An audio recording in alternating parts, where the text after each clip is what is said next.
อืมอืม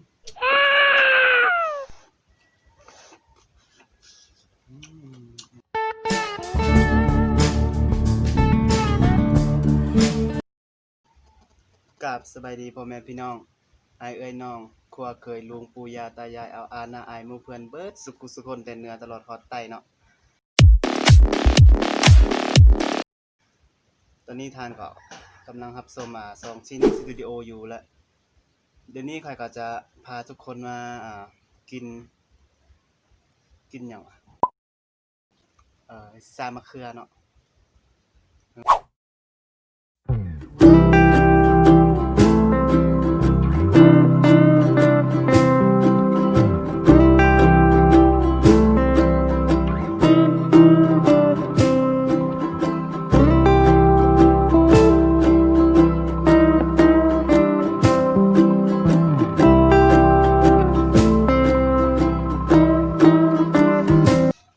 นี่อุ๊ย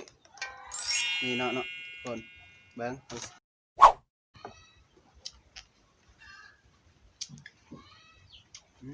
แซ่บ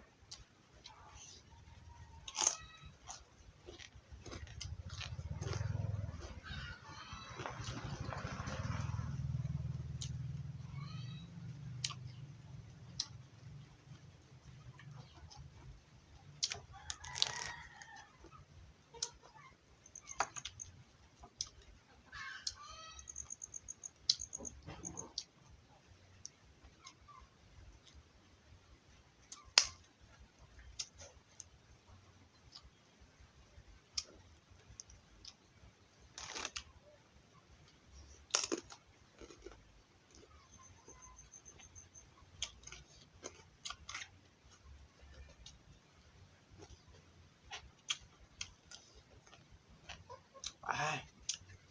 เผ็ด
อืมอืม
กินบ่หมดทุกคน